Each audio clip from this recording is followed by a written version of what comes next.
வணக்கம். Welcome to கதை திரட்டு. இந்த வீடியோவில் நம்ம என்ன கதை கேட்க போகிறோம்னா, எழுத்தாளர் பிவிஆர் அவர்கள் எழுதிய தேன் கிண்ணம் கதையின் 6வது பகுதி. நம்ம சேனலை இது வரைக்கும் சப்ஸ்கிரைப் பண்ணாதவங்க சப்ஸ்கிரைப் பண்ணுங்க. பக்கத்தில் இருக்கிற பெல் ஐக்கானை கிளிக் பண்ணி ஆளுங்கிற ஆப்ஷனை ப்ரெஸ் பண்ணுங்க. ஸோ தட் நான் போடுற கதைகளை உடனுக்குடனே நீங்கள் கேட்கலாம். வாங்க கதைக்குள்ளே போகலாம். ஜுரம் வந்தால் பயப்பட வேண்டாம் சித்ரா. உடம்பு நோயுடன் போராடும் போது உண்டாகும் உஷ்ணம்தான் ஜுரம். அதை நாம் உடனே அடக்க முயன்றால் நோய் உடம்பை பாதிக்கும். கொஞ்சம் அவகாசம் கொடுக்க வேண்டும். எனக்கு பயமா இருக்கு மாமா. காரை துடைப்பதை நிறுத்திவிட்ட சுந்தரேசன் சித்ராவை பார்த்து புன்னகை செய்தார். அதே சமயத்தில் பின்னால் இருந்து சார் என்ற ஒரு குரல் கேட்டது. சுந்தரேசன் திரும்பி பார்த்தார். முன்பின் பார்த்திராத ஒருவர், 60 வயது, மதிக்கக்கூடியவர். காவி ஏறிய வேஷ்டியும் இஸ்திரி போடாத ஷர்ட்டும் ஒட்டு போட்ட அங்க வஸ்திரமுமாய் கையில் ஒரு குடையுடன் நின்று கொண்டிருந்தார். சுந்தரேசனுக்கு ஒன்றும் புரியவில்லை. யார் நீங்கள், என்ன வேணும் உங்களுக்கு என்று கேட்டார். யாசகத்துக்கு வந்திருக்கிறவர் என்ற எண்ணம்தான் முதலில் எழுந்தது. நீங்கள் தானே சுந்தரேசன், பாபுவின் தகப்பனார்? ஆமாம், அவனுக்கு என்ன? அவனுக்கு ஒன்றும் இல்லை என்ற அவர், ரொம்ப தூரம் நடந்து வந்திருக்கிறேன், நிற்க முடியவில்லை, உட்கார்ந்து பேசலாமா என்றார். அடுத்த கணம் போர்ட்டிகோ திண்ணையிலேயே அவர் உட்கார்ந்து கொண்டார். சித்ரா அசையாமல் இருந்த இடத்திலேயே நின்றாள். போர்ட்டிகோவில் உட்கார்ந்தவரையே பார்த்தபடி சுந்தரேசன் நின்றார். வந்தவர் ஒட்டு போட்ட அங்கவஸ்திரத்தால் ஒரு தரம் முகத்தை துடைத்து கொண்டார். பிறகு சித்ராவை பார்த்து கொண்டே, இந்த குழந்தை உங்களுடைய பெண்ணா என்று கேட்டார். இல்லை, ஆனால் பெண் மாதிரிதான். வளர்ப்பு பெண்ணா? அவர் என்னுடைய மாமா என்ற சித்ரா. என்னை பற்றி விசாரிக்கிறீர்களே, நீங்கள் யார் என்று கேட்டாள். ஒரு தடவை கனைத்த அவர், நான் ஒரு முக்கியமான காரியமாக உங்களை பார்க்க வந்திருக்கிறேன் சார் என்று ஆரம்பித்தார். பிறகு தாழ்ந்த குரலில், என் பேர் பஞ்சாபகேசன், ஒரு ஷிப்பிங் கம்பெனியில் தலைமை குமாஸ்தாவாக இருந்து ரிட்டையர் ஆனவன் என்றார். சுந்தரேசனுக்கு அலுப்பு தட்டியது. பாபுவின் தகப்பனாரா என்று விசாரித்து வந்தவர் அவருடன் என்ன முக்கியமான விஷயத்தை பற்றி பேசக்கூடும்? சுந்தரேசன் பொறுமை இழந்தார். அவருடைய பொறுமையின்மையை லட்சியம் செய்யாமல் தமக்கே உரித்தான நிதானத்துடன், எனக்கு 2 பிள்ளைகளும் ஒரு பெண்ணும், ஒருவன் டில்லியிலும் இருக்கிறான், இன்னொருவனுக்கு போன மாசம்தான் நாகபுரியில் இருந்து பம்பாய்க்கு மாற்றலாச்சு. பெண், தாயில்லா பெண் என்று கூறிக்கொண்டே போனவர் மூச்சு விடுவதற்காக நிறுத்தினார். சுந்தரேசனுக்கு விஷயம் புரிந்துவிட்டது. பாபுவுக்கும் தன் பெண்ணுக்கும் விவாக பொருத்தம் இருக்கிறது என்று சொல்லத்தான் இவ்வளவு பீடிகை போடுகிறார் என்று நினைத்தார். இப்போதைக்கு பாபுவுக்கு கல்யாணம் செய்யறதாக உத்தேசம் இல்லை என்று சொல்ல வார்த்தைகளை அடுக்கினார். ஆனால் அதற்குள் பஞ்சாபகேசன் தொடர்ந்தார். வடக்கே சம்பாதிக்கிற பிள்ளைகளால எதிர்பார்த்தபடி ஏதும் அனுப்ப முடிகிறதில்லை. ஷிப்பிங் கம்பெனியில் கொடுத்த ப்ராவிடென்ட் ஃபண்டு பணத்தை சரோஜா, அதுதான் என் பெண், கல்யாணத்துக்காக ஒதுக்கி வைத்திருக்கிறேன். வீட்டு செலவு நடக்கணுமே, அதற்காக சரோஜா 2 வருஷமா வேலைக்கு போய் வருகிறாள். இதெல்லாம் எதற்கு சார் சொல்கிறீர்கள் என்று கேட்டாள் சித்ரா. நீ கொஞ்சம் பேசாம இரு குழந்தை. பெரியவர்கள் பேசுறப்போ குறுக்க பேசுறது தப்பு. நிதானமாகத்தான் அவர் பேசினாலும் அதில் இருந்த கடுமையை சித்ராவினால் உணர முடிந்தது. அது சமயத்தில் கூடாது என்றும் தோன்றியது. எஸ்எஸ்எல்சி தான் பாஸ் பண்ணியிருக்கிறாள். தட்டெழுத்தும் சுருக்கெழுத்தும் கத்துண்டிருக்கா. 270 ரூபாய் கொடுக்கிறார்கள். நல்ல சம்பளம்தான். எனக்கு நிறைய வேலை இருக்கிறது என்றார் சுந்தரேசன். நான் சொல்லப்போகிற விஷயத்தை கேட்டால் உங்களுக்கு வேலையில் புத்தியே ஓடாது. சரி, சொல்லுங்கள். உங்க பிள்ளை பாபு வேலை செய்கிற கம்பெனியில்தான் என் பெண்ணும் வேலை பார்க்கிறா. என்று கொட்டினாலும் உள்ளூர தூக்கி வாரி போட்டது சுந்தரேசனுக்கு. 7-8 மாசமா 2 பேரும் ஒன்னா பழகிறா. சினிமாவுக்கு போறா, பீச்சுக்கு போறா. என்ன என்று குதித்தார் சுந்தரேசன். இப்போது திகில் வெளியில் வந்துவிட்டது. முரளியும் பானுவும் ஒன்றாக சினிமா, நாடகம் என்று போய் வருவது சித்ராவின் நினைவுக்கு வந்தது. உடனே அவள், அதனால் என்ன என்றாள். உனக்கு என்ன குழந்தை தெரியும் என்ற அவர் சுந்தரேசனை பார்த்து, முதலா விஷயம் தெரிஞ்ச போது நானும் இப்போ நீங்க வெகுண்டு குதிச்ச மாதிரி தான் குதிச்சேன். ஆனா இது என் பெண் கண்டவனோடு சுத்தர சுத்தல் இல்லைன்னு தெரிஞ்சது. பாபுவே என் வீட்டுக்கு அடிக்கடி வரவும் ஆரம்பிச்சான். நல்ல பிள்ளை, நல்ல படிப்பு படிச்சிருக்கான். பேச்சிலே பண்பும் மரியாதையும் இருக்கு என்றார். ஏன் பிள்ளை பற்றி என்னிடமே சொல்கிறீர்? 2 நாள் முன்னாலே அவள் ஆஃபீஸில் பிக்னிக் போகிறோம்னு போனா. எங்கேன்னு கேட்டேன். ஊட்டின்னா. ஆனால் நேற்றைக்குத்தான் தெரிஞ்சது ஆஃபீஸில் யாரும் பிக்னிக் போகலைன்னு. பாபு ஊட்டிக்கு போயிருக்கிறான்னும் தெரிஞ்சது. இவ்வளவு தூரத்துக்கு விஷயம் முற்றிவிட்டதா என்றார் சுந்தரேசன். இப்போது வார்த்தைகளில் பதட்டம் இல்லை. ஆமாம், 4-5 நாள் முன்னாடி 2 பேரும் சொன்னா பதிவு திருமணம் நடத்தி கொள்ள போவதாக. நான் கூடாதுன்னேன். ரொம்ப தேங்க்ஸ் என்றார் சுந்தரேசன். 2 பேருக்கும் பெற்றோர் இருக்கிறப்போ பதிவு திருமணம் தப்பு இல்லையா? என்ன சொல்கிறீர்கள்? ஏமாற்றத்துடன் சுந்தரேசன் பஞ்சாபகேசனை பார்த்தார். இன்னி தேதியில் என் சக்திக்கு தகுந்தபடி அவளுக்கு கல்யாணம் பண்ணி வைக்க என்னால் முடிகிற போது பதிவு கல்யாணம் எதற்கு? அக்னி சாட்சியா? அவள் கழுத்துல 3 முடிச்சு போடட்டும்னு சொன்னேன். நீங்களும் பெரியவராக இருக்கிறீர்கள். ஒரு நாள் பார்த்து பாக்கு வெற்றிலை மாற்றிக்கொள்ள வேண்டியது தானே? சுந்தரேசனுக்கு தலை சுற்றியது. அவர் பஞ்சாபகேசனையே ஊடுருவி பார்ப்பது போல பார்த்தாலும் பார்வை அவரையும் தாண்டி எங்கேயோ தொலை தூர பிரயாணம் செய்கிறது என்று சித்ராவுக்கு தோன்றியது. பிரம்மை பிடித்த நிலையில் இருந்த சுந்தரேசனுக்கு பதிலாக அவளை பேசினாள். மாமா, 3 முடிச்சு போடுறது ரொம்ப சுலபம்னு நீங்க நினைத்து விட்டீர்கள். அதுக்கு காரணம் உங்க பெண்ணும் எங்க பாபுவும் நெருங்கி பழகுவதுதான். 2 பேரும் பழகுகிறா என்ற ஒரு காரணம்தான் உங்களுக்கு பலமாக இருக்கு. ஆனால் நாங்களும் யோசனை பண்ண வேண்டாமா? பஞ்சாபகேசன் சிரித்தார். நீ சின்ன பெண்ணானாலும் நல்லா பேசுற குழந்தை. ஆனா உங்க மாமா வாயை திறக்காமல் இருக்கிறாரே. அதனால தான் நான் வாகி திறக்கிறேன். இப்போ வீட்டில் சௌகரியம் இல்லை. கடைசி பிள்ளைக்கு ஜுரம் நெருப்பா வீசுறது. பாபு ஊரில் இல்லை. அவனும் வரட்டும். என்னை விரட்டுறையா அம்மா? எப்போ உங்க பெண்ணும் பாபுவும் ரொம்ப பழக ஆரம்பிச்சு அது ஊட்டி வரைக்கும் போயிடுத்தோ அதிலிருந்து உங்களை விரட்டுறது கஷ்டமாமா. ஆனா இப்போ சந்தர்ப்பம் சரியா இல்லைன்னு தான் தெரியப்படுத்துறேன். இப்போ போய்விட்டு உங்க பெண் திரும்பி வந்ததும் வாருங்கள்.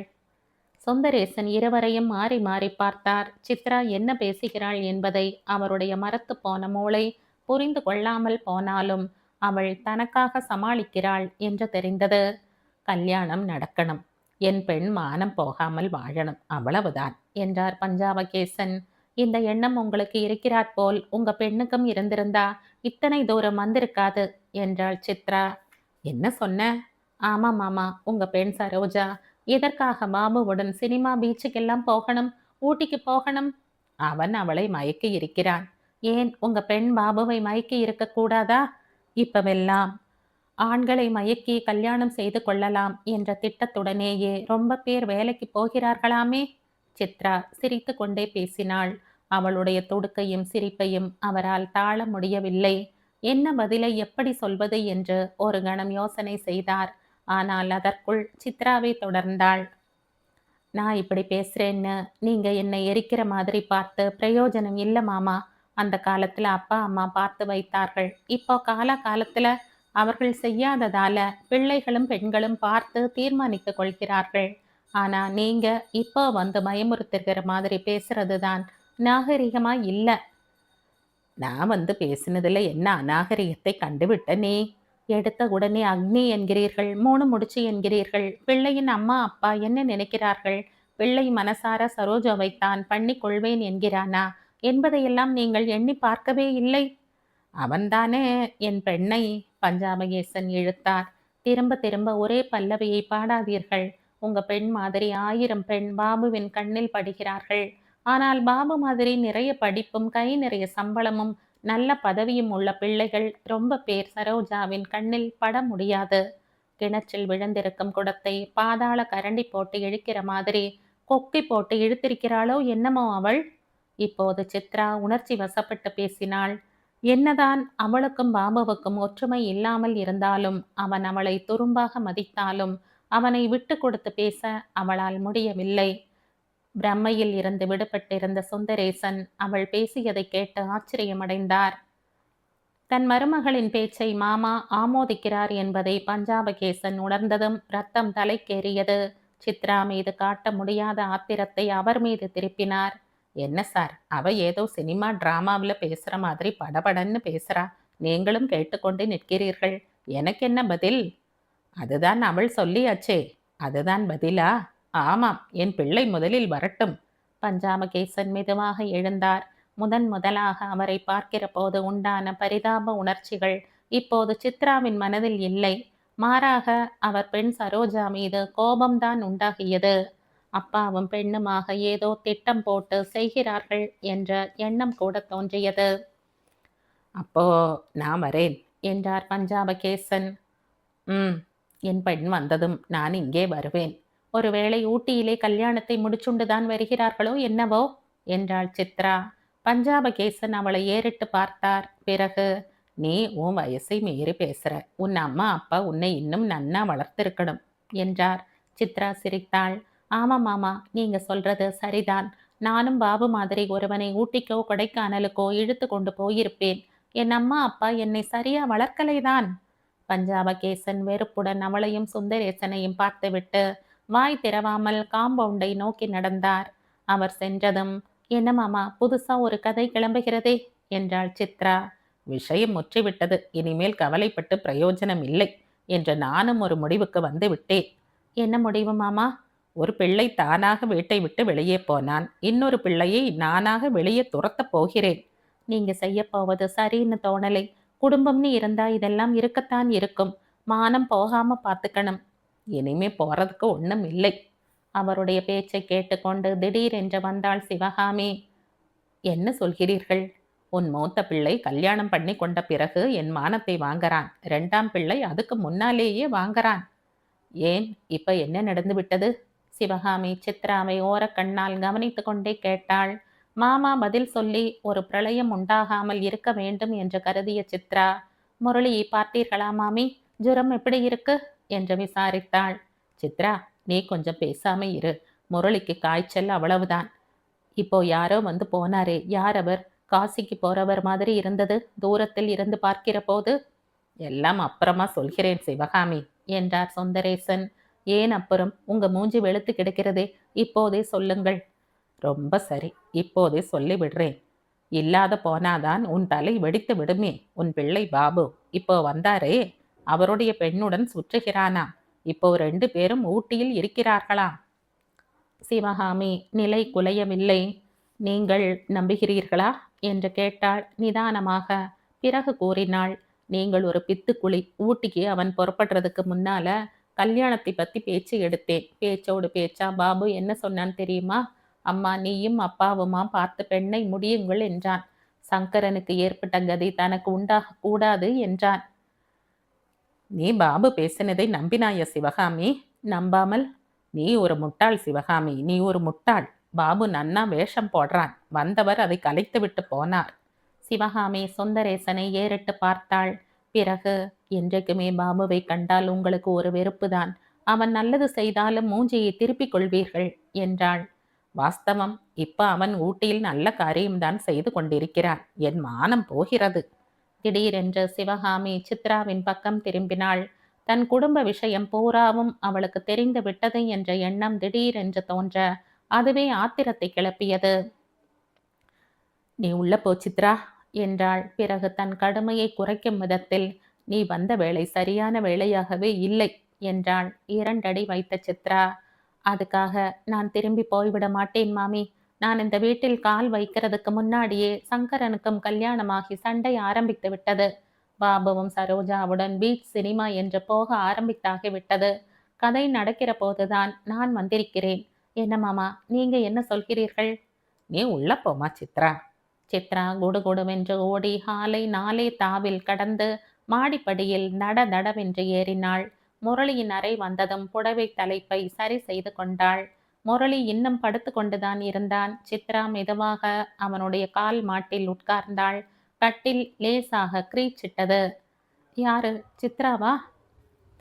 பின் யார் உன் கால் மாட்டில் வந்து உட்காருவார்கள்? பானு. அவள் பக்கவாட்டில் நிற்பாள். முரளி சிரித்தான். சிரிக்காதே, சிரிச்சால் ஜுரம் அதிகமாகும். நான் ஒரு டாக்டர். அது எனக்கும் உனக்கும் தெரியும். உன் உடம்பு ஜுரத்துக்கு தெரியாது. என்ன மருந்து சாப்பிட்ட? சுய வைத்தியம் தப்பு. பானுவுக்கு அம்மா ஃபோன் பண்ணியிருக்கா, இப்போ வருவா. முரளி, ஒரு சமாச்சாரம் தெரியுமா? என்று ஆரம்பித்தவள் சட்டென்று நிறுத்தினாள். ஏன் நிறுத்துற? சொல்லு. ரொம்ப அதிர்ச்சியாயிருக்கும். ஜுரம் அதிகமாகும். அப்புறம் சொல்றேன். சரி, ஆனா எதை பத்தின மட்டும் சொல்லு. பாபுவை பத்தி. ஓ, சரோஜாவை பத்தியா? அடுத்த கணம் சித்ராவின் தலை சுற்றியது. உனக்கு முன்னமையே தெரியுமா என்று கேட்டாள். 3 மாசமா தெரியும். நீ பெரிய கல்லூலி மங்கன். பாபு விஷயத்துல நான் தலையிடுறதில்ல. ஏன்? அவனுக்கு பிடிக்காது. கல்யாணம் நடக்குமா? பாபுதான் சொல்லணும். உன்னால் சொல்ல முடியாதா? ம். அவன் யாரை கல்யாணம் பண்ணி கொள்வானோ, இல்லை பண்ணி கொள்ளாமல் இப்படியே தள்ளி கொண்டு போவானோ? அப்படின்னா சரோஜாவுக்கு வேணும்னா பாபு ஒருவன் தான் காதலனாக இருக்கலாம். பாபுவுக்கு அது மாதிரி இல்லை. அட கஷ்டமே என்றாள் சித்ரா. பாபு இவ்வளவு மோசமா? பாபு ரொம்ப நல்லவன் சித்ரா. நான் தான் மோசம் என்றான் முரளி. சித்ராவின் கை தானாக முரளியின் பாதங்களை வருட ஆரம்பித்தது. அப்போது உள்ளே வந்த பானுவையும் அவள் கவனிக்கவில்லை. 8 நாட்கள். இந்த 8 நாட்கள் 8 யுகங்களாக சென்றன சித்ராவுக்கு. இரவும் பகலும் வேளா வேளைக்கு தூக்கமும் சாப்பாடும் இல்லாமல் அவள் முரளியை கவனிப்பதிலேயே முனைந்தாள். முதல் 2 நாட்களுக்கு முரளியின் அறை பக்கமே அவள் செல்ல வேண்டிய அவசியம் இல்லை என்று மாமி கடுமையாகவே உத்தரவு போட்டிருந்தாள். ஆனால் சிவகாமியே மகனுடைய ஜுரத்தின் கடுமையைக் கண்டு மனம் தளர்ந்து போனாள். அவளால் மாடிக்கும் கீழுக்குமாக அடிக்கடி ஓடிப்போய் பிள்ளையை கவனிக்க முடியவில்லை. மேலும் சித்ராவே தன்னை பார்த்து கொள்ளட்டும் என்று முரளியே கூறினான். 9ஆம் நாள் காலை அசையவும் முடியாமல் கட்டிலோடு கட்டிலாய் கிடந்த முரளி படுக்கையில் எழுந்து உட்கார்ந்தான். ஹார்லிக்ஸும் கையுமாக அறையினுள் நுழைந்த சித்ராவின் உள்ளத்தில் திருப்தியும் மகிழ்ச்சியும் பெருகின. ஆனால் அடுத்த கணமே அவள், முரளி, ஏன் உட்கார்ந்துட்ட? படுத்துக்கொள் என்றாள். ஜுரம் செத்துவிட்டது என்ற முரளி புன்முறுவலித்தான். புன்முறுவலே சிரமத்துடன் வருவதாக தோன்றியது சித்ராவுக்கு. ஹார்லிக்ஸை டீப்பாயின் மேல் வைத்துவிட்டு அவன் நெற்றியை தொட்டு பார்த்தாள். இந்த 8 நாட்களில் அவள் 8000 தடவைகள் அவன் மார்பிலும் நெற்றியிலும் கை வைத்து பார்த்திருக்கிறாள். ஒவ்வொரு தடவையும் சூடு தாங்காமல் கை பின் இழுக்கும், நெஞ்சில் வலி உண்டாகும். ஆனால் இன்று நெற்றியில் இருந்து கை பின் வாங்கவில்லை. முரளி, ஆ, பல் தேய்த்து விடுறேன். பேஸ்டையும் ப்ரஷையும் கையில கொடு. உடம்பு தளர்ந்து போயிருக்கு. தளர்ந்து போயிருக்கும் உடம்பில் விரலுக்கு மட்டும் சக்தி இருக்கா என்று கேட்ட முரளி தன் விரல்களை ஒரு தடவை பார்த்து கொண்டான். அதனால் தான் சொன்னேன் பல் தேய்த்து விடுகிறேன் என்ற சித்ரா பற்பசையை தன் ஆள்காட்டி விரலில் தடவி கொண்டாள். பிறகு வாய் திற, முதலில் 2 வாய் கொப்பிளி என்றாள். முகத்தை துடைத்து கொள்ளும் போது, சித்ரா, எனக்கு இப்பொழுது ஹார்லிக்ஸ் வேண்டாம், காஃபி கொடு என்றான் முரளி. பிறகு அப்படியே ஏதாவது சாப்பிடவும் கொண்டு வா என்றான். உடுப்பி ஹோட்டலில் இருந்து இட்லி வடை வாங்கி கொண்டு வர சொல்லட்டுமா? தொட்டுக்கொள்ள வெங்காய சாம்பாரும் சட்னியும் இருக்கும். முரளி இப்போது லேசாக சிரித்தான். இப்போ வெறும் காஃபி தான். 8 மணிக்கு ஹார்லிக்ஸ், 9:30 மணிக்கு புழுங்கல் அரிசி கஞ்சி, 11 மணிக்கு சாத்துக்குடி ஜூஸ். போதும் போதும் உன்னுடைய ப்ரோக்ராம். 2 சால்ட் பிஸ்கட்டாவது கொடு. நாக்கு செத்து விட்டது. நான் அன்னிக்கே சொன்னேன் நல்ல டாக்டராக வரவழையுங்கள் என்று. நீ சுய வைத்தியம் பார்த்த. பானு வேறு ஏதோ மாத்திரைகளை கொடுத்தா. இல்லாத போனா 3ஆம் நாளே சாப்பிட ஆரம்பிச்சிருப்ப. சரி சரி இரு, காஃபியும் பிஸ்கட்டும் கொண்டு வரேன். முரளி அவள் செல்வதையே பார்த்தான். அவனுடைய கண்களில் நீர் துளித்தது. இந்த 8 நாட்களில் அவள் செய்திருப்பது போல உலகில் யார்தான் யாருக்கு பணிவிடை செய்திருக்க முடியும்? இவ்வளவு தூரம் செய்யும் இந்த பெண் யார்? அவனுடைய அத்தை மகள். அத்தையையே அவன் பார்த்ததில்லை. உறவு மற்றவர்கள் சொல்லி தெரிந்த உறவுதான். அவன் மீது அவளுக்கு ஏன் இத்தனை அன்பும் பாசமும் இருக்க வேண்டும்? அவனுக்கு உடலில் ஜுரம் என்றால் அவளுக்கு நெஞ்சு சுடுகிறது. முரளி மெதுவாக படுத்து கொண்டான். கண் முன்னால் முன்பின் பார்த்திராத சித்ராவின் தந்தை ஒரு பண மூட்டையுடன் அவனுடைய தகப்பனாரின் எதிரே நிற்கும் காட்சி தோன்றியது. பண மூட்டையை அவர் இவரிடம் கொடுத்துவிட்டு, என் பெண்ணை உன் வசம் ஒப்புவிக்கிறேன். நீதான் அவளை நல்லதோர் இடத்தில் சேர்த்து வாழ வைக்க வேண்டும் என்கிறார். அவனுடைய அப்பா தலையசைக்கிறார். திடீரென்று தோன்றிய சித்ராவின் தந்தை திடீரென்று மறைந்து விடுகிறார். இப்போது கண்முன் அவனுடைய தகப்பனார் சுந்தரேசன் ஒருவர்தான் தெரிகிறார். பண மூட்டையை அவர் தம் கையால் அவிழ்ப்பது தெரிகிறது. அவர் அதிலிருந்து கொட்டின பணம் வளரும் வளர்ச்சி முகத்தில் மோதுகிறது. நாட்களின் ஓட்டத்தில் சுந்தரேசன் பழைய பண மூட்டையை மறந்துவிட்டார். அம்மா பெயரில் ஒரு பங்களா, தம் பெயரில் ஒரு கம்பெனி என்ற பழைய பண மூட்டை பல உருவங்களில் தெரிகின்றன. ராஜையின் கல்யாண கோலாகலம் கேட்கிறது. சங்கரனுடைய என்ஜினியர் படிப்பு, பாபுவின் பட்டம், ஏன் முரளியின் டாக்டர் பதவி எல்லாமே கண்முன் நிழலாடுகிறது. திடீரென்று முரளியின் நெஞ்சில் ஒரு வலி. எல்லோரும் சுகத்தை அனுபவிக்கையில் ஒரே ஒரு ஜீவன் மட்டும் ஏதோ ஒரு குக் கிராமத்தில், ஒரு பழைய சில்லோடு வேய்ந்த வீட்டில், ஆண் ஆதரவற்ற வாழ்க்கையில் தவிக்கிறது. வெயிலின் சூட்டை தணிக்க வசதி இல்லை, குளிரின் கடுமையை போக்க ஒரு கம்பளி இல்லை. தினம் தினம் ஒரே மாதிரியான இயந்திர வாழ்க்கை. இந்த இயந்திர வாழ்க்கையில் இறந்த காலத்தை பற்றி நினையாமல், எதிர்காலத்தை பற்றி கவலைப்படாமல், அந்த ஜீவன் தன்னுடைய பருவத்தின் திளைப்பை உணர்ந்தும் அறிய முடியாமல், அனுபவிக்க முடியாமல் இத்தனை நாள் அல்லல் பட்டு உழன்று வந்திருக்கிறது. முரளி கண்களை மூடிக்கொண்டான். அதே சமயம், என்ன, அதுக்குள்ள தூங்கிட்டியா என்ற குரல் கேட்டது. அவன் கண்ணை திறக்கவில்லை. காபி கொண்டு வந்திருக்க, கண்ணை திற என்றாள் சித்ரா. பிறகு, இன்னைக்கு மணி லீவு. அவன் சிநேகிதனுக்கு கல்யாணமாம், திருநீர்மலைக்கு போயிருக்கிறான். மாமி சமையல் அறையை என்னிடம் ஒப்படைத்து விட்டாள் என்றாள். முரளி கண்ணை திறந்தான். அதை என் அம்மாவிடமே திருப்பிக் கொடு, அவளும் கொஞ்சம் சமைத்து பழகட்டும். சித்ரா சிரித்தாள். பாவம் மாமி, அவளுக்கு மனசு நிம்மதியே இல்லை. சங்கரனால் தலைவலி, பாபுவினால் நெஞ்சு வலி. என்னால் என்னால் சித்ரா முடிக்கவில்லை. நீதான் மருந்து சித்ரா, நீதான் எல்லோருக்குமே மருந்து. சரி சரி, சினிமா டயலாகை உளராதே, காஃபியை குடி என்றாள். கடந்த 4-5 நாட்களாகவே சிவகாமியினால் தன் கணவருடைய போக்கை புரிந்து கொள்ள முடியவில்லை. சங்கரன் அவருடைய வார்த்தையையும் மீறி தன் பெட்டி படுக்கையுடன் திருவல்லிக்கேணிக்கு குடி போய்விட்டதுதான் அவரை ஆட்டி வைத்து விட்டது என்று முதலில் அவள் நினைத்தாள். பாபுவின் கதை வேறு, நெஞ்சை முள்ளாக குத்துகிறது என்று கருதினாள். எல்லாவற்றுக்கும் மேலாக முரளியின் ஜுரம் அவரை தவிக்க வைக்கிறது என்று தோன்றியது. ஒரு நாள் சாயங்காலம் சித்ரா மாடியில் முரளியின் பக்கத்தில் இருந்தாள். 2 நாட்களுக்கு முன்னால் தான் ஊட்டியில் இருந்து பாபு வந்திருந்தான். அவன் காரியாலயத்தில் இருந்து இன்னும் திரும்பவில்லை. சுந்தரேசன் தம் அறையில் உட்கார்ந்திருந்தார். சிவகாமி மெதுவாக நுழைந்தாள். ஏன் 4-5 நாளாவே பித்து பிடிச்சவரை போல இருக்கிறீர்கள் என்று ஆரம்பித்தாள் அவள். சுந்தரேசன் ஒரு தடவை அவளை ஏறிட்டு பார்த்துவிட்டு, ஒன்றுமில்லை என்று முணுமுணுத்தார். ஏதோ இருக்கு, என்கிட்ட சொல்லுங்கள். உங்கிட்ட ஒண்ணுமில்ல சிவகாமி. பின்ன யார்கிட்ட சொல்லி தீர்த்து கொள்ள இருக்கு? சிவகாமியின் குரலின் கடுமையில் அவருக்கு கோபம் வந்தது.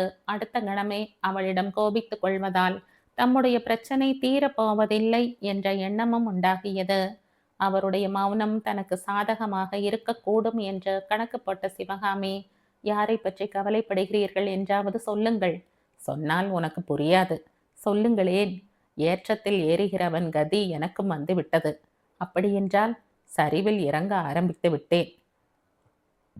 எல்லாம் இந்த பெண் சித்ரா வந்த வேளை. தூக்கிரி பெண். என் சரிவுக்கும் அவளுக்கும் என்ன பிணைப்பு? பாவம், அனாதையாக வாழ்ந்தாள். அடைக்கலமாக வந்திருக்கிறாள். நம்மை அனாதையாக்க என்ன நடந்திருக்கு? இனிமேல்தான் எல்லாம் நடக்கப் போகிறது. கொஞ்சம் விவரமாக சொல்லுங்கள். ஒரு பெண்ணை கல்யாணம் பண்ணி கொடுத்து விட்டோம் சிவகாமி. 3 பிள்ளைகளையும் ஆளாக்கியாச்சு. உன்னையும் என்னையும் பொறுத்தவரையில் நம்முடைய பிரச்சனைகள் தீர்ந்து விட்டன.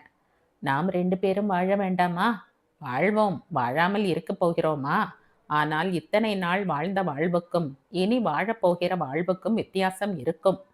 சிவகாமி மலைத்து போனாள். மேஜை மீது ஊன்று இருந்த கை தளர்ந்தது. கம்பெனியில் நஷ்டமா? நாளைக்கு எல்லா விவரங்களும் உனக்கு தெரியும். உன்னுடைய ஒத்தாசை எனக்கு ரொம்ப அவசியம் தேவை சிவகாமி. என் நகைகளை எல்லாம் விற்கணுமா? கண்டிப்பாக முடியாது. நீங்கள் உங்கள் பிசினஸில் கோட்டை விட்டால் அதற்கு நான் பொறுப்பாளி இல்லை. அவர் சிரித்தார்.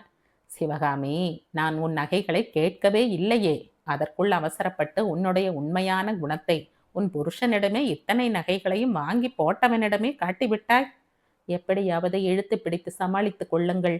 நகை நட்டுக்களை விற்றாகி விட்டது என்ற 4 பேருக்கு தெரிஞ்சா என் மானம்தான் போகும். என் மானம் மட்டும் என்ன, உங்கள் மானமும் போகும். என்னை பற்றி கவலைப்படாதே நீ. என் மானத்தை பற்றி ஏன் கவலைப்பட போகிறாய்? பேசாமல் போ. ஏதோ பேச சிவகாமி வாய் எடுப்பதற்குள் ஹாலில் பூட் சொல்லி கேட்டது. சுந்தரேசனுடைய அறையை தாண்டி பாபு போய் கொண்டிருந்தான். பாபு என்றார் சுந்தரேசன்.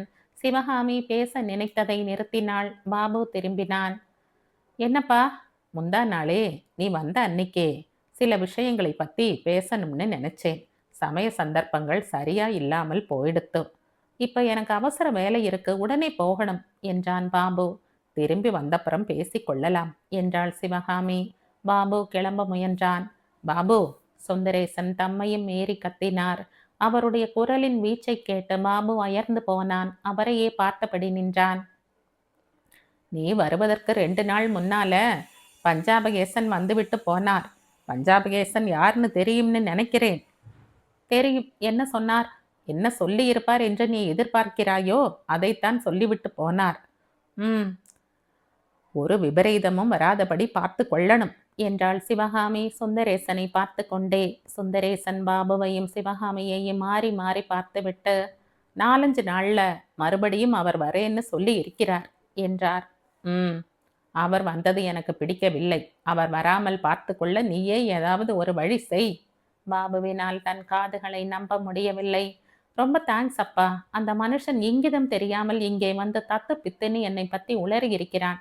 நான் கவனிச்சுக்கிறேன். அப்பாடி, எனக்கு இப்பதான் மூச்சு வந்தது. அந்த லங்கினி பாவம் உன்னை நன்னா மயக்கி இருக்கா என்றாள் சிவகாமி.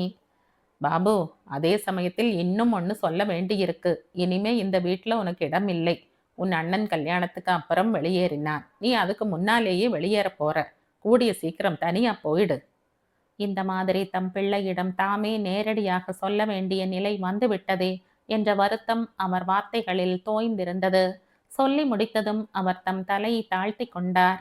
என்னதான் அவர் நிதானமாகவே பேசினாலும் சிவகாமிக்கு தூக்கி வாரி போட்டது. என்ன, பாபு தனியா போகணுமா? பாபு, நீ போடா உன் ரூமுக்கு, அப்பா பேத்தறார். ஆனால் பாபு நகரவில்லை. அப்பா என்னைக்கு இப்படி பேச இத்தனை தைரியம் வந்தது? நான் மனசுல கொஞ்ச நாளாகவே நினைச்சுண்டிருந்ததை நீங்களே இன்னைக்கு சொல்லி விட்டீர்கள். நான் தனியா போறதுன்னு தான் தீர்மானம் பண்ணி இருந்தேன். இப்போ என் மீது பழி வராது. ரொம்ப தேங்க்ஸ் ஃபாதர், ரொம்ப தேங்க்ஸ். உங்களுக்கு என்ன மூளை குழம்பி விட்டதா? பெற்ற பிள்ளையை, ஒரு குற்றமும் செய்யாத பிள்ளையை ஏன் துரத்தணும்? நீ பேசாம இரு அம்மா. எனக்காக பறிஞ்சு பேச வராதே. சிவகாமி பாபுவை சட்டை செய்யவில்லை. கணவரை பார்த்து தொடர்ந்தாள். இந்த காலத்துல எந்த பிள்ளை செய்யாததை இவன் அபூர்வமாக செய்துவிட்டான். அந்த சரோஜா இவனை மயக்கி இவனும் மயங்கி போய்விட்டான். கல்யாணத்தை தவிர வேறு வழி இல்லைன்னா நாமே கல்யாணத்தை நடத்தி விடுவோம். பாபுவை வீட்டை விட்டு போக சொல்லாதீர்கள். அம்மா என்று கத்தினான் பாபு. சுந்தரேசன் மெதுவாக எழுந்தார். முரளிக்கு உடம்பு பூரணமாக குணமானதும் அவனையும் போக சொல்லப் போகிறேன். சிவகாமி கத்தினாள். எல்லா பிள்ளைகளையும் துரத்திவிட்டு நீங்க மட்டும் வாழப் போகிறீர்களா? என்னையும் துரத்தி விடுங்கள். சுந்தரேசன் நிதானமாக கூறினார். இத்தனை காலமாக வாழ்ந்தோம் என்று நீ நினைக்கிறாய். உண்மையில் இத்தனை நாளும் நாம் செத்து கொண்டிருந்தோம். நாளைக்கு வக்கீல் வந்ததும் உனக்கும் எனக்கும் விடுதலை கிடைத்துவிடும். அப்புறம் வாழலாம். பாபு கருவினான். யாரையெல்லாம் ஏமாத்தி கொள்ளையடிச்சீங்களோ எல்லாம் உங்க மேலேயே இப்போ திரும்புறது. அம்மா, நீ கவலைப்படாதே, நான் உன்னை பார்த்துக்கிறேன். எனக்கு தெரியும்டா. அவளை கவனித்து கொள்ள நீ முதலில் உன் வாழ்க்கையை சரி பண்ணிக்கொள். பஞ்சாபகேசனுக்கு பதில் சொல்லு. முதுகிலே எலும்பில்லாத மடையன். சிவகாமிக்கு என்ன செய்வது என்று புரியவில்லை. கணவருடைய திடீர் மாற்றத்தை அவளால் புரிந்து கொள்ள முடியவில்லை. ஆனால் இதற்கெல்லாம் அடிப்படையான காரணம் சித்ராதான் என்று அவளுக்கு தோன்றியது. மறுகணம் வீடை அதிரும்படியாக சித்ரா, சித்ரா என்று கத்தினாள். எதற்காக சித்ராவை கூப்பிடுகிறாய் என்று சுந்தரேசன் கேட்டார். அவளை கிழிச்சு போட என்றான் பாபு. சுந்தரேசன், ஆமாம், அவளை கிழிச்சு போடணும். ஏன் தெரியுமா?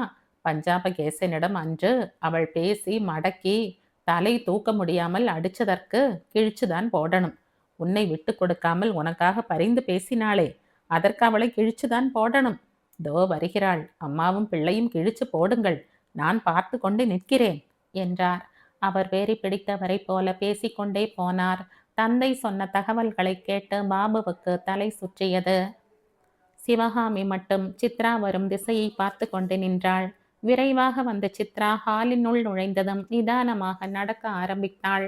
தன்னை நோக்கித்தான் அவள் வருகிறாள் என்பதை சிவகாமி அறிந்திருந்தாலும் வாய் தானாக கத்தியது. இங்க வாடி. வீடு வீடாக இல்லை. எல்லோரும் இருந்தும் ஒருவரும் இல்லாத இடமாக அது வெறிச்சோடியது. இந்த 8 நாட்களாக மாடியில் ஜுரத்துடன் போராடிய முரளி அது தணிந்ததும் சக்தியற்ற உடலுடன் கட்டிலில் படுத்து கிடக்கிறான். சுந்தரேசன் தமக்கு இனிமேல் உலகத்தில் வாழ்வே இல்லை என்ற முடிவுக்கு வந்தவரைப் போல யாரிடமும் பேசாமல் யாருக்கும் பதில் சொல்லாமல் தம் அறையிலேயே ஒடுங்கி கிடக்கிறார். பாபு இன்னும் வீட்டை விட்டு வெளியேறவில்லை.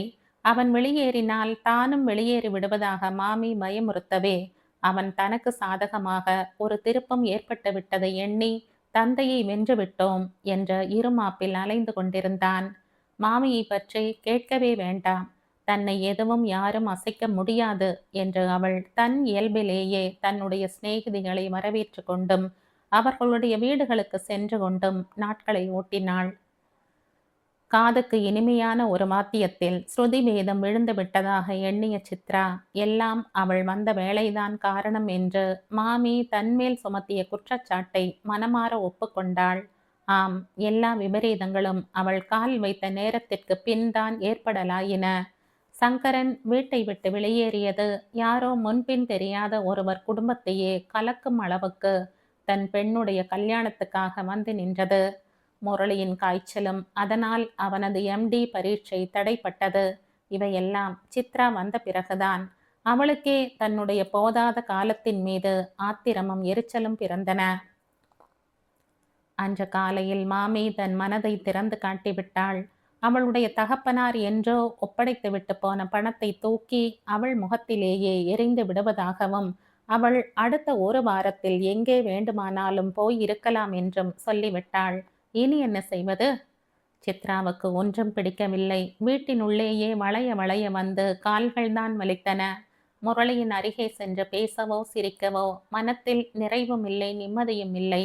மாமா சுந்தரேசனுக்கு கூட அவளை சமாதானப்படுத்த வேண்டும் என்று தோன்றவில்லை.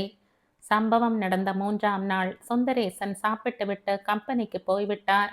மாமியும் அவருடன் காரில் கிளம்பி போனாள். முரளி மாடியில் இருந்தான். சித்ரா இயந்திரமாக புறக்கடை நோக்கி நடந்தாள். தொழுவத்தில் சீமை பசு கன்றின் கழுத்தை தடவி கொடுத்து கொண்டிருந்தது. கன்று கீழே கிடக்கும் வைக்கோலில் மூழ்கி இருந்தது. ஒரு தாயின் பாசம் அவள் கண்முன் தெரிந்தது. நெஞ்சு விம்மியது. அவளுடைய அம்மா இன்று உயிருடன் இருந்திருந்தால் அவள் இன்னொரு வீட்டில் இருந்து ஏச்சையும் பேச்சையும் கேட்டு கொண்டிருக்க வேண்டாம். ஏழ்மையிலேயே உழன்றாலும் கஞ்சியோ கூழோ குடித்து கொண்டு மானமாக இருந்திருக்கலாம். திடீரென்று இல்லாததை நினைத்து ஏங்குவதில் பலன் இல்லை என்று அவளுக்கே தோன்றியது. ஒரு கை வைக்கோலை பசுவுக்கு போட்டுவிட்டு தொழுவத்தை தாண்டி நடந்தாள். அவளுடைய வேப்ப மரம் இன்னும் அங்கேயே இருந்தது. வீட்டில் நடக்கும் எந்த பூகம்பமும் தன்னை அசைக்க முடியாது என்று கூறுவது போல தோட்டக்கார கிழவன் வழக்கமாக உட்கார்ந்து தூங்கும் கால் ஒடிந்த நாற்காலியும் மரத்தடியில் கிடந்தது. அவள் நாற்காலியில் உட்கார்ந்து கொண்டு கண்களை மூடினாள். வெந்து கொண்டிருந்த உள்ளத்தில் இருந்து ஆவி பறப்பது அவளுடைய கண் இதழ்களினுள் பற்பல வண்ண ஜாலங்களில் தெரிந்தது. என்னென்னவோ காட்சிகள், சம்பவங்கள், யார் யாருடனோ எல்லாம் எப்போதோ பேசிய பேச்சுக்கள் எல்லாம் கண்முன் தோன்றின, காதில் ஒலித்தன. நிகழ்காலத்தை அழுத்தி கொண்டு கடந்த காலம் நிகழ்காலமாக மாறியது. சின்னஞ்சிறு பெண்ணாக கத்திரிப்பூ நிற கவுனுடன் அவள் செத்து கொண்டிருக்கும் தன் தாயார் அருகே பெரியம்மா கொடுத்த முறுக்கை கடித்து கொண்டிருக்கிறாள். தாயார் தன்னையும் மீறிய சக்தியில் கை நீட்டி பெண்ணை தன் பால் இழுத்து அணைத்து கொள்கிறாள். அந்த அணைப்பின் இறுக்கத்தில் முறுக்கு கீழே நழுவி விழுந்து விடுகிறது. அவள் தாயிடமிருந்து திமிரி கீழே குனிந்து முறுக்கை எடுக்கிறாள். எடுத்தவள் மீண்டும் தாயின் பக்கம் வருவதற்குள் அவளை அணைத்த கை சாய்ந்து விட்டது. பார்த்த கண்கள் குத்திட்டு நின்றன. ஒன்றும் புரியாமல் வியர்த்த கை வேர்வையில் ஒட்டிய முறுக்கையும் வியர்க்கவே முடியாத தாயின் முகத்தையும் அவள் மாறி மாறி பார்க்கிறாள். எது என்ன என்று பூரணமாக புரியாவிட்டாலும் அம்மாவின் உடலில் ஏதோ ஒரு விபரீதம், அவளுக்கு புரியாத விபரீதம் நிகழ்ந்து விட்டதாக அவள் உணர்கிறாள். அந்த உணர்ச்சியில் அவள் பெரியம்மா என்று கத்துகிறாள். சித்ராவின் கண்ணில் இருந்து தாரை தாரையாக நீர் வழிந்தது. அவளை அணைத்த கை மறைந்து விட்டது. அன்று அதை அலட்சியம் செய்து கேவலம் ஒரு முறுக்குக்காக அவளிடமிருந்து திமிரினாள். இன்று அந்த கை இருந்திருந்தால் நினைக்க நினைக்க துக்கம் அதிகமாயிற்றே தவிர சமாதானம் உண்டாகவில்லை. ஒருவேளை தன் தாயாரின் அணைப்பில் இருந்து அன்று திமிராமல் இருந்திருந்தால் அம்மாவின் உயிர் விளக்கு அணைந்திராதோ? திடீரென்று அவளுடைய சிந்தனை நின்றது. சித்ரா என்ற யாரோ கூப்பிடுவது கேட்டது. எங்கோ தொலை தூரத்தில் இருந்துதான் ஒலி எழுகிறது என்று அவள் நினைத்தாள். ஆனால் கண்முன் மணி நின்று கொண்டிருந்தான். கண்ணீர் ஓடும் கன்னங்களை பார்த்து கொண்டு அவன் மீண்டும் சித்ரா என்றான். ஏறிட்டு பார்த்த சித்ராவினால் என்ன என்று கேட்க முடியவில்லை. அவளுடைய பார்வையிலேயே கேள்வியை புரிந்து கொண்ட மணி, சாப்பிடவா சித்ரா என்றான். அவள் தலை அசைத்தாள்.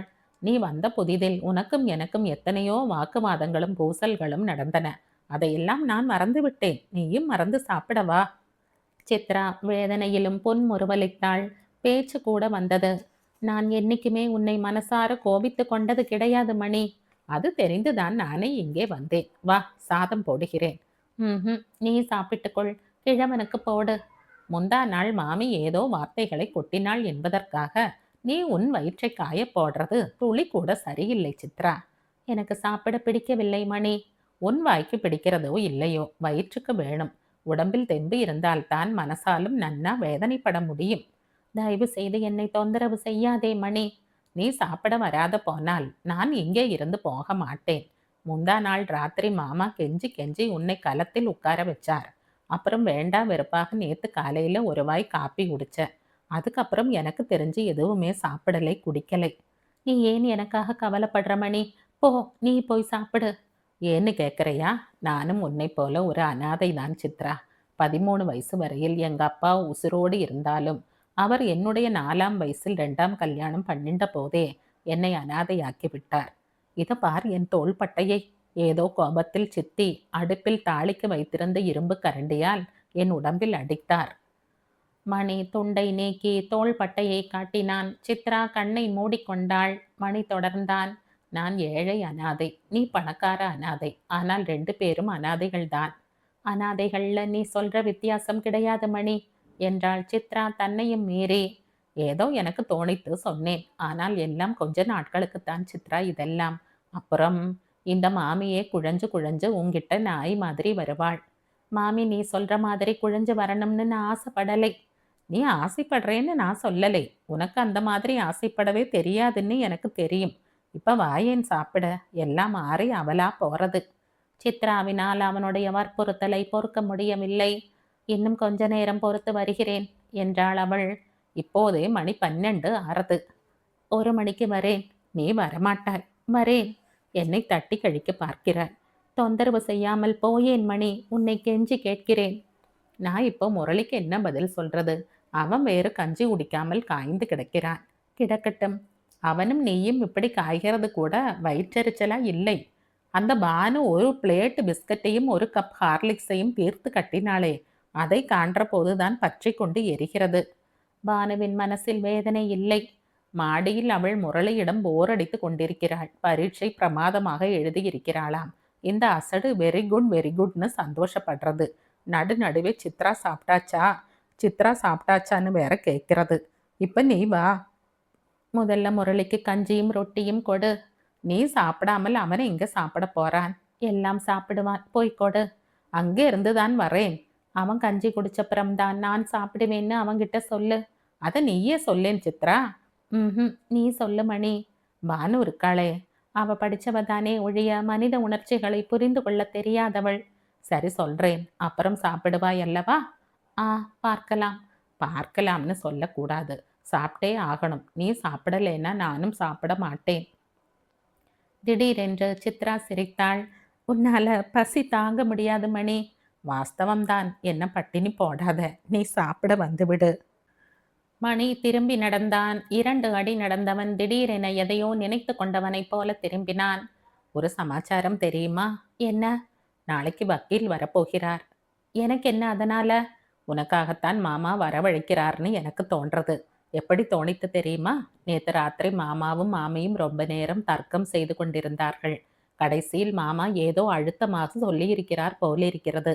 மாமி வாயடத்து போய்விட்டாள். எனக்கு ஒன்றுமே தெரியாது என்றாள் சித்ரா. மணி சென்று 15 நிமிடங்களுக்கு பிறகு யாரோ வரும் காலடி ஓசை கேட்டது. சித்ரா பார்த்தாள். அவளுக்கு தூக்கி வாரி போட்டது. இளைத்த உடலுடன் முரளி மெல்ல மெல்ல நடந்து வந்து கொண்டிருந்தான். அவனுடைய குழி விழுந்த கண்களையும் முகத்தில் அசிங்கமாய் வளர்ந்திருந்த 10 நாள் தாடியையும் கண்ட சித்ராவின் நெஞ்சில் வேதனை பீரிட்டது. எழுந்து ஓடோடி சென்று அவன் கையை பிடித்து கொண்டாள். என் கையை விடு. குரலில் என்றுமே உணர்ந்தறியாத கடுமை ஒலித்தது. ஆனால் சித்ரா விடவில்லை. முரளி, என்ன காரியம் செய்யற? உன்னை யார் மாடியை விட்டு இறங்கி வர சொன்னா? நீதான். நானா? அந்த பானு எங்கே? இப்பதான் போனாள். ஓ, அவளை போர்ட்டிகோ வரையிலும் வழி அனுப்ப இறங்கினையா? சீ, உன் அற்ப குணம் உன்னை விட்டு போகாது, சொன்ன முரளி ஒடிந்த நாற்காலியில் உட்கார்ந்து கொண்டான். என்கிட்ட அற்ப குணத்தை தவிர வேறு எதையும் நீ ஏன் எதிர்பார்க்கிறாய்? கத்தின சித்ரா அடுத்த கணமே கனிவான குரலில், நீ ஏன் முரளி மாடி இறங்கி வந்த என்றாள். உன் பிடிவாதம்தான் இறக்கியது. ஏன் சாப்பிடாமல் அடம் பிடிக்கிற? முரளியால் விரைவாக பேச முடியவில்லை. நான் அடம் பிடிக்கிறேன்னு யார் சொன்னது உன்னிடம்? யார் சொல்லணும்? 3 நாளா நீ என் ரூம் பக்கமே வரலை. ஒரு வாய் சோறு கூட தின்னாமல் நீ உன்னையே தின்று கொண்டிருக்கிறேன்னு மணி சொன்னான். நான் மாடி ஏறக்கூடாதுன்னு கண்டிப்பும் கராருமாக சொல்லிவிட்டாள் மாமி. அதனால சாப்பிடவும் கூடாதுன்னு நீ நிச்சயம் செய்து விட்டாயா? எனக்கு பிடிக்கல. இந்த வீட்டில் இருக்கிற வரைக்கும் நீ சாப்பிட்டுத்தான் தீரணும். இல்லாவிட்டால் வெளியேறி விடு. உங்கள் ஊர் மணியக்காரருடைய பெண் இருக்கிறாள்னு அடிக்கடி சொல்வியே, அங்கே போய்விடு. நான் இப்போதே போக தயார் முரளி, இப்போதே போக தயார். ஆனால் நான் மணியக்காரர் பெண் வீட்டுக்கு போகணுமா இல்லை வேறு எங்காவது போகணுமா என்கிறது உன்னை பொறுத்தவரையில் அனாவசியம். ஆல்ரைட் ஆல்ரைட், நீ எங்கே வேணும்னாலும் போ. என் மனசை வதைக்காதே. நான் ஏன் வதைக்கிறேன்? எனக்கு என்ன பைத்தியமா? இல்லை சித்ரா, எனக்குத்தான் பைத்தியம்.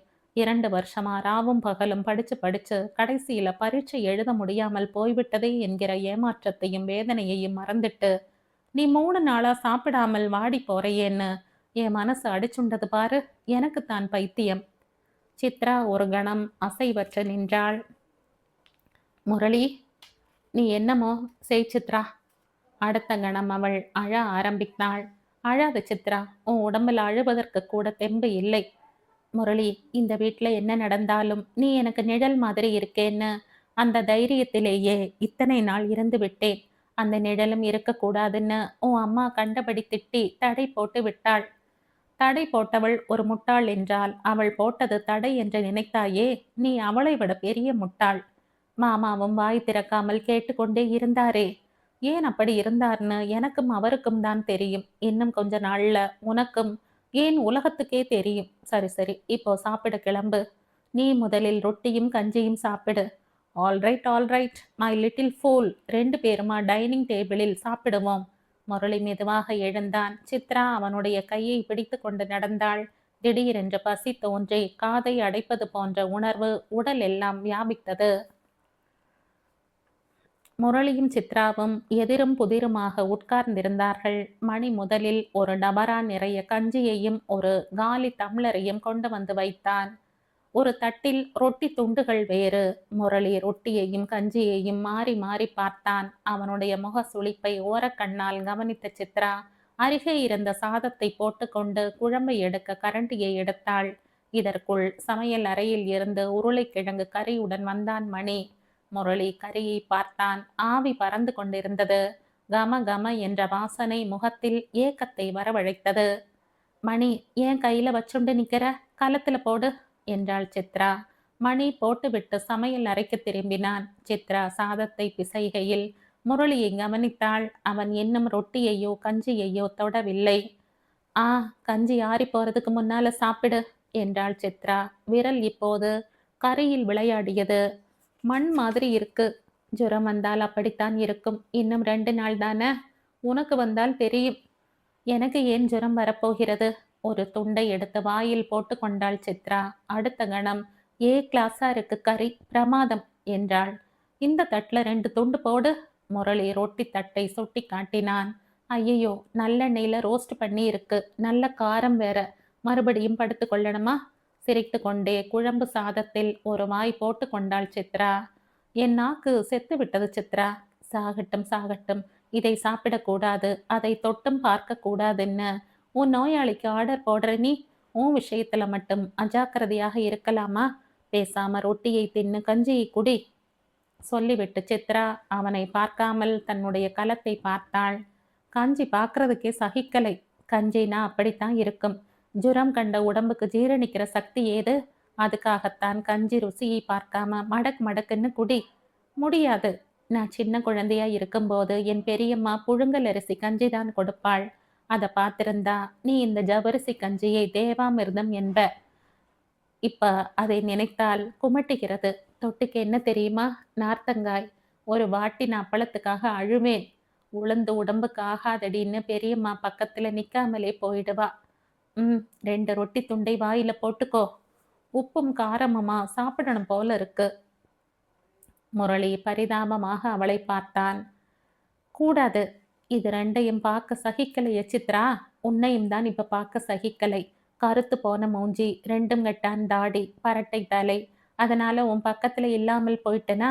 ஏன் உன் எதிரேயே உட்கார்ந்து சாப்பிடுறேனே. சொல்லிவிட்டு கலகலவென்று சிரித்த சித்ரா தண்ணீர் குடித்த டம்ளரை எடுத்தாள். அவள் தண்ணீர் குடிக்கையில் முரளியின் கை திடீரென்று அவளுடைய கலத்திற்கு தாவியது. அடுத்த கணம் 2 உருளைக்கிழங்கு துண்டங்களை அவன் விரல்கள் எடுத்தன. வாயில் இருந்த தண்ணீரை முழுங்கவும் முடியாமல் வெளியே துப்பவும் இயலாமல் தத்தளித்த சித்ராவுக்கு பேச முடியவில்லை. கண்களாலேயே சிரித்தாள். அதற்குள் ஒரு துண்டை முரளி வாயில் போட்டுக்கொண்டு இன்னொன்றை கையிலேயே வைத்து கொண்டிருந்தான். இப்ப என்ன செய்வ என்றான் முரளி. தண்ணீரை குடித்த சித்ரா, என்ன முரளி இது? ஒன்றும் வராது. ஏன் எச்சில்? எச்சிலாவது? இப்போ என் நாக்கு இருக்கிற நிலையில நான் உன்னைய கூட கடித்து தின்று விடுவேன். கடிப்ப. கடிக்க மாட்டியா? கடிச்சா என்ன செய்வியா? 2வது துண்டை வாயில் போட்ட அவன் கஞ்சியை ருசி பார்த்தான். நானும் திருப்பி கடிப்பேன். அப்போ உனக்கு பசி இருக்குன்னு சொல்லு. ஒரு கணம் தலை குனிந்த சித்ரா அடுத்த கணமே, இப்போ இந்த பசியை முதலில் ஆற்றிக்கொள் என்றாள். இருவரும் சாப்பிட்டு விட்டு ஹால் பக்கம் வந்தார்கள். மெதுவாக மாடிக்கு போ என்றாள் சித்ரா. நீ கொண்டு வந்து விடு. தனியாகத்தானே இறங்கி வந்த, தனியாகவே போ. ஆஹா, முடியாது. அப்ப மணியை கூப்பிடுறேன். முடியாது. மணியின் கை முரட்டு கை. முரட்டு உடம்புக்கு முரட்டு கைதான் சரி. அப்ப நான் இங்கேயே இருக்கேன். உருளைக்கிழங்கு வயிற்றுல விழுந்திருக்கு இல்லையா, அது செய்யற வேலை. வா வா என்றாள் சித்ரா. பாவம், உருளைக்கிழங்கின் மேல் பழியை போடாதே. எல்லாம் ஆப்பிளும் நாவல் பழமும் மாம்பழமும் செய்யற வேலை என்றான் முரளி அவளுடைய கையை பிடித்து கொண்டே மாடி ஏறுகையில். என்ன உளற என்றாள் சித்ரா. நிறமும் கண்ணும் கன்னமும் போதுமா? உன் பசி உன் கண்ணை மூடுகிறது. ஜாக்கிரதை என்றாள் சித்ரா. சொன்னவளுடைய கை முரளியின் கையை இறுக்கியது. மாடி ஏறியது முரளி தன் கையை விடுவித்து கொண்டான். ஆனால் கை இப்போது அவளுடைய இடையை பற்றியது. ஜில்லுன்னு இருக்கு என்றான் அவன். இருக்கும் கையை எடு, யாராவது வரப்போகிறார்கள். முரளி கையை எடுக்கவில்லை. அதற்கு மாறாக அவளை இன்னும் தன் பக்கம் இழுத்து கொண்டு அணைத்தபடியே அறைக்குள் நடந்தான். சித்ராவின் உடல் புல் அரிப்பால் நடுங்குவதை அவளும் உணர முடிந்தது. கட்டில் அருகே வந்ததும் முரளி அவளை கட்டிலின் மீது உட்கார வைத்தான். அவள் உடனேயே எழுந்து நின்றாள். மீண்டும் அவளுடைய இடையை அவன் பற்றினான். சித்ரா, அவனுடைய நாத்து அழுதழுத்தது. இப்போ உடம்பு கொதிக்கிறது. அவளுடைய கைகள் அவனுடைய முதுகின் மேல் கிடந்தன. அவனுடைய அணைப்பில் அவளுக்கு மூச்சு வாங்கியது. உடல் நடுங்கியது. அவனுடைய கன்னம் அவளுடைய கன்னத்தில் உறுத்திய போது தன்னைத்தானே அவனிடமிருந்து விடுவித்து கொண்டாள். அடுத்த கணம் அவள் ஒரே தாவில் வாசற்படி அண்டை வந்து நின்றாள். பெருமூச்சு வாங்கியது. நான் ஏன் உன் ரூமுக்கு வரப்படாதுன்னு உன் அம்மா சொன்னது இப்பத்தான் எனக்கு புரிகிறது. அம்மா கிடக்கிறாள். முரளி கட்டிலின் மீது உட்கார்ந்து கொண்டான். பிறகு, நீ என் பக்கத்துல உட்காரு சித்ரா. ஆஹா, முடியாது. நீ இல்லாமல் என்னால் இருக்க முடியாது. உனக்கு ஜன்னி பிறந்து விட்டது. நீதான் காரணம். அப்போ நான் இப்பவே போயிடுறேன். அடுத்த வினாடி சித்ரா மாடியை நோக்கி ஓடினாள். ஓடும் விரைவிலும் நரம்புகள் எல்லாம் இன்பத்தினால் புல்லரிப்பதை அவள் உணர்ந்தாள். அவள் ஹாலை அடைந்த போது கண்ட காட்சி தூக்கி வாரி போட்டது. கோபமே உருவான சிவகாமி எதிரே நிற்கும் சுந்தரேசனை பார்த்து ஏதேதோ கத்திக் கொண்டிருந்தாள். அவளுடைய குரலின் உச்சஸ்தாயி எந்த அளவுக்கு ஓங்கினாலும் தம்மை ஒன்றும் செய்ய முடியாது என்ற பாவனையில் மாமா நின்று கொண்டிருந்தார். உங்க மனசுல என்ன நினைத்து கொண்டிருக்கிறீர்கள்? எல்லாவற்றையும் தாரை வார்த்துவிட்டு கஷாயமும் கமண்டலமுமாய் தெரிகிறது என்று திட்டமா? இருக்கிறதை வைத்துக்கொண்டு என்ன இருக்க வைத்துக்கொள்ள? உங்களுக்கு வாழ்க்கையில விரக்தி ஏற்பட்டா அதுக்கு என்னையும் என் குழந்தைகளையும் பலி வாங்கணுமா? அப்போ அந்த பெண்ணை பலி கொடுக்க சொல்றியா? அதை நான் என் வாயால சொல்லலை. பெரிய இடமா பார்த்து கல்யாணம் பண்ணி கொடுங்கள். மாப்பிள்ளைக்கு கார் வாங்கி சீதனமாக தூக்கி எறியுங்கோ. ஆனா அவளுக்காக என்னையும் என் குழந்தைகளையும் தெருவில் தள்ளாதீர்கள். சித்ரா அசைவற்ற ஹாலின் மூலையிலேயே நின்றாள். அவள் வந்ததை அறியாத சுந்தரேசன், நமது 3 பிள்ளைகளும் உன்னையும் என்னையும் தெருவில் நிறுத்தும் அளவுக்கு பெரியவர்களாகி சம்பாதிக்கிறார்கள். ஒருவன் என்ஜினியர், இன்னொருவன் ஒரு ஆபீசர், 3வது போதும். நீங்க செய்யற காரியத்திற்கு நான் மனம் ஒப்ப மாட்டேன். நானே வக்கீலை பார்த்து பேசி நாளைக்கு வர வேண்டாம் என்கிறேன். திடீரென்று சுந்தரேசன் தன் குரலை உயர்த்தினார். என்னுடைய இந்த சம்பாத்தியத்தில் உனக்கு ஒரு பைசா உரிமை இல்லை என்கிறது உனக்கு தெரியும் இல்லையா சிவகாமி? நான் உங்களுடைய பெண்டாட்டி என்பது நினைவு இருக்கட்டும். புருஷன் கொடுத்ததைத்தான் பெண்டாட்டி வாங்கிக் கொள்ள முடியும். நீங்கள் கொடுத்ததையே பறிக்கிறீர்கள். எதுக்கு? உங்க மனசாட்சிக்கு தங்க கவசம் போட. குத்தம் செய்யறவன் பிராயச்சித்தம் பண்ணாதான் ஆகணும். இனிமேலும் நான் என்னையே ஏமாற்றி கொண்டு வாழ முடியாது. அது உங்கள் மனப்பிராந்தி. நாம் யாரை இப்போ வஞ்சித்து விட்டோம், ஏமாத்தி விட்டோம்? சுந்தரேசன் சிரித்தார். ஹஹஹா என்று சிரித்தார். அம்மாதிரி அவர் சிரித்த சிவகாமி பார்த்ததில்லை. நீ ஒரு பைத்தியம், பேராசிக்காரி. ஒருவனுடைய தோளின் மேலேயே உட்கார்ந்து அவனை நய வஞ்சகமாக தீர்த்தது வஞ்சனையாக தோன்றவில்லையா உனக்கு? தான் வஞ்சிக்கப்படுகிறோம் என்று அறியாமலேயே ஒருவன் நம்மிடம், என் பெண்ணுக்காக நீ இதை பத்திரப்படுத்தி வைன்னு 50,000 கொடுத்து விட்டு ஊரை விட்டு ஓடி இருக்கிறான். அந்த பணத்தை அஸ்திவாரமாக வைத்து இன்னைக்கு... அவர் முடிப்பதற்குள் சிவகாமி தொடர்ந்தாள்.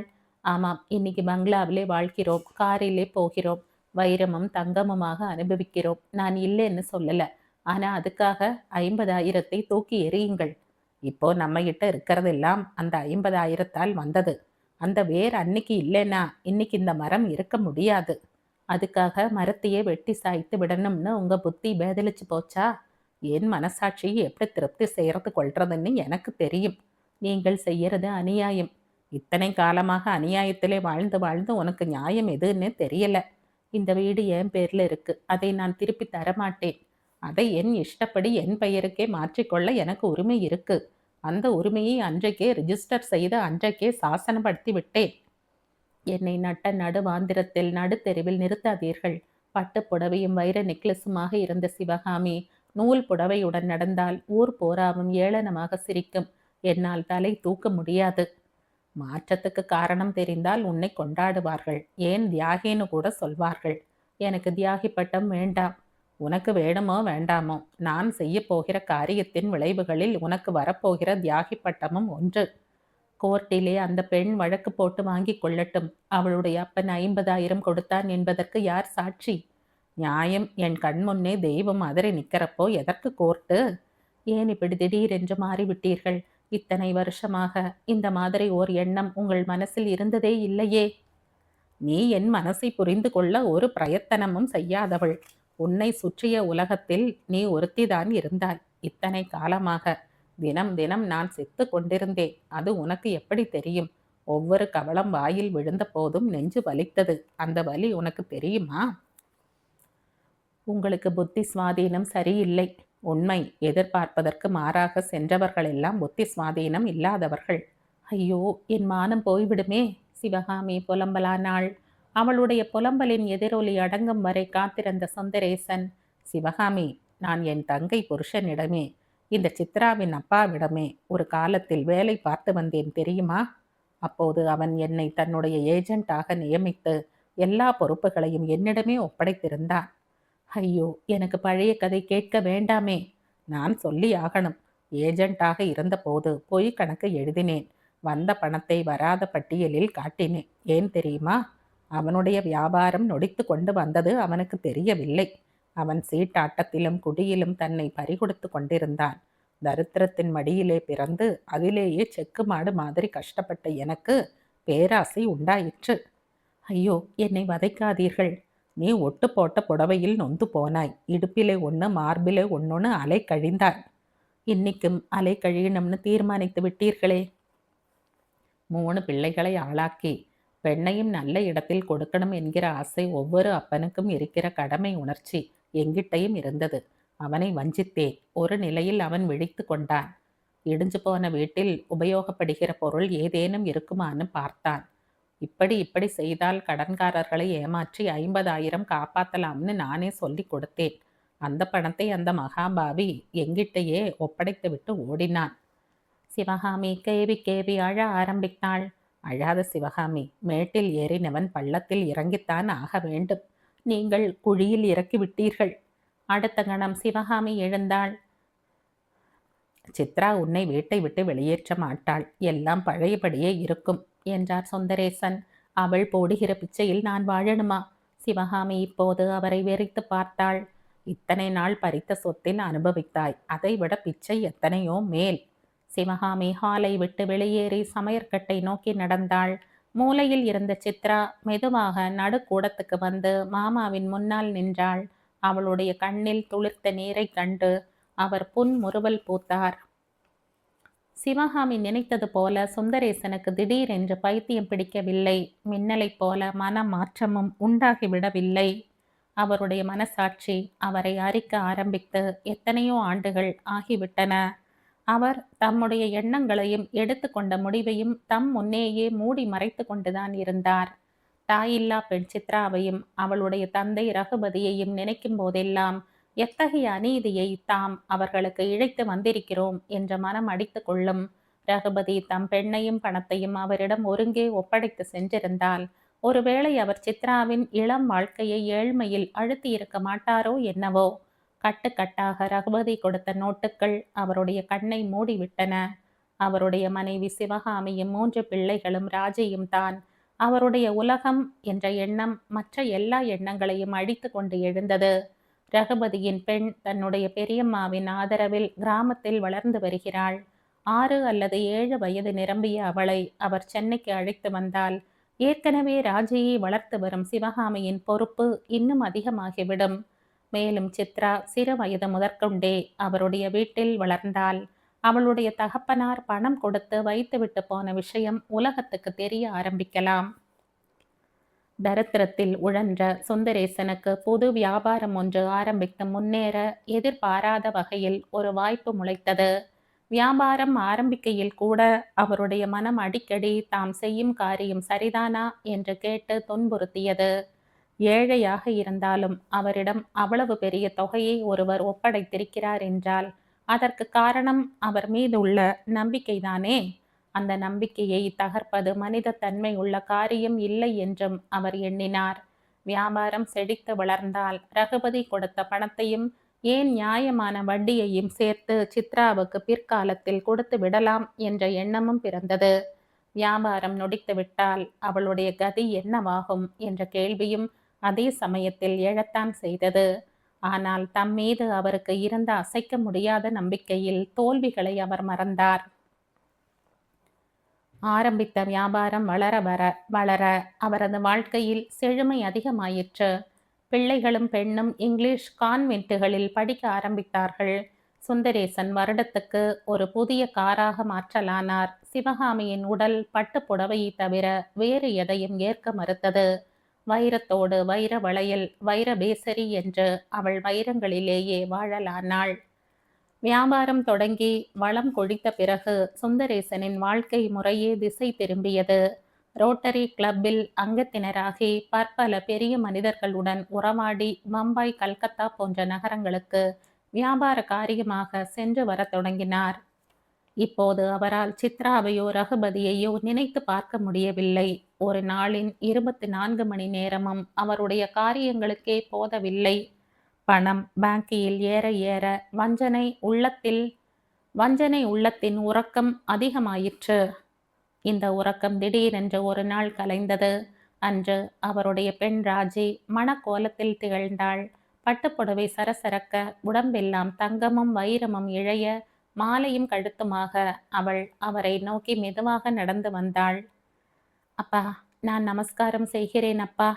அக்கணத்தில் மின்னலைப் போல அவரை ஏதோ ஒன்று தாக்கியது. இருதய வலி வந்தது போல அவர் தவித்தார். கண்களில் நீர் முட்டியது. நீர் திவலையினூடே தன் முன் விழுந்து நமஸ்கரிக்கும் ராஜையை பார்த்தார். கண்முன் ராஜி தெரியவில்லை, சித்ரா தான் தெரிந்தாள். ரகுபதி தன் பெண்ணின் வாழ்க்கைக்காக கொடுத்துவிட்டு போன செல்வத்தில் அவர் தம்முடைய பெண்ணுக்கு ஒரு வாழ்க்கையை அமைத்து கொடுக்கிறார். ராஜியை விட சித்ரா 2 வயது பெரியவள். ஆனால் அவர் சித்ராவை மறந்து ராஜியை மணமேடையில் உட்கார்த்தி விட்டார். என்றுமே இருளை கண்டிராத ஒரு குடும்பத்தில் தம் பெண்ணை சேர்த்து வைக்கிறார். அதே சமயத்தில் அதற்கு மூலாதாரமாக இருக்கும் சித்ரா இன்னும் இருளிலேயே தவித்து கொண்டிருக்கிறாள். அவர் செய்த அநீதி, கொடுமை, வஞ்சனை எல்லாம் தாக்கிய போதுதான் அவருக்கு திடீரென்று ஒரு புதிய பயம் தோன்றியது. வஞ்சனையால் ஒருவர் எத்தனை நாள் வாழ முடியும்? உலகத்தை ஏமாற்றி ஏமாற்றி அவர் போட்டு கொண்டிருக்கும் பணக்கார வேஷம் என்றும் கலையாமல் இருக்குமா? சித்ராவை அவர் உடனடியாக தம் வீட்டுக்கு அழைத்து வந்து அவளுக்கும் ஒரு சிறந்த வரனை பார்த்து முடிக்க வேண்டும். ஏன் ராஜியின் கல்யாணத்தை விட மிக சிறப்பாக நடத்த வேண்டும். இப்படி ஒரு எண்ணத்தை உண்டாக்கியது அந்த பயம். மீண்டும் வாழ்க்கையில் மனசாட்சி பூதம் போல கிளம்பி வதைக்கலாயிற்று. என்றுமே அவருடைய உள்ளத்தை புரிந்து கொள்ளாத சிவகாமி, புரிந்து கொள்ள சக்தியற்ற சிவகாமி, அவர் சித்ராவின் பேச்சை எடுக்கும் போதெல்லாம் தன்னுடைய நாவன்மையால் அவரை அடக்கினாள். தாயில்லா பெண்ணின் கல்யாணத்தை சென்னையில் கோலாகலமாக நடத்தினாள். ஏதாவது விபரீதங்கள் தோன்றக்கூடும் என்று பயமுறுத்தினாள். எத்தனையோ ஆண்டுகளுக்கு முன் ஓடிப்போன ரகுபதி இத்தனை காலமாக வரவில்லை என்றால் அவன் இறந்து போயிருக்க வேண்டும் என்றுதான் அர்த்தம் என்று அவள் கணக்கு போட்டாள்.